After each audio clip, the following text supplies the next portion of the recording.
Stampers, Diane Dimich here with ddStamps.com, and today I'm going to show you this really cute, easy way to make a little holder or closer for your cards using the Scalloped Tag Punch. And so what I'm doing is I'm taking a piece of, this happens to be Pool Party, and I've cut it 8.5 by 5.5, and I'm not going to fold it in half, but I'm going to bring it together on the edges and then slide it down inside this punch. And now we're not using the gutter of the punch, we're just sliding it down inside there and then butting it up against, you can see it from the back actually.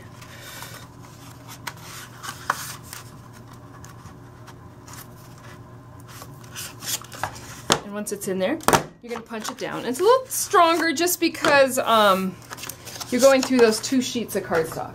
And then you're going to bring in your cutter. And what I'm going to do is I'm going to line this up. Now I've actually got my cardstock butted up against the edge of my cutter there because I want to make sure my cuts are straight.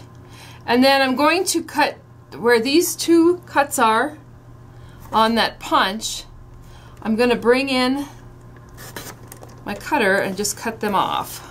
Cut off those flaps. No, I don't know why I moved that. And you're going to do the same thing on this side. Now my cutter, I've just noticed, is got a dull blade on it, and I'm having some issues with it. So I am going to clean this up. I just ordered one, it hasn't come yet. But if you start to get raggedy edges on your cuts, it's because you need a new blade for your cutter. You know, after a while they do have a tendency to get a little dull, so I'm going to have to fix that one up too, I think. And then come down here to this one. Oh, I really hatched that one.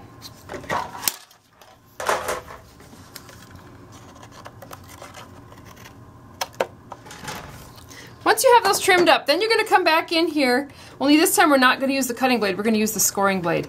And so I'm going to line up this corner of the cardstock at 4 1/4 and score it. And then I'm going to flip it around, and I'm actually going to butt it up against there, and this time I want to score on my little Scalloped Tag Punch there. And then when I fold this in and fold this in, you'll see how I get a card base. And there's my little latches so that I can tie my card off. Now what I did for the inside is I just took a piece of Whisper White, cut 4 by 5 1/4, and that's actually just going to layer right inside there. Give you a nice base to write on. And then I took a piece of our Designer Series paper. This happens to be the Celebration paper, but any Designer Series paper will work. And this measurement was 2.5 by 5 1/4, and that's going to layer nicely right on this side. And then because Summer Star Fruit happens to be in this paper, I'm going to go ahead and use some Summer Star Fruit, and I'm just going to lace it through here, cut off some, and then tie it around in a bow.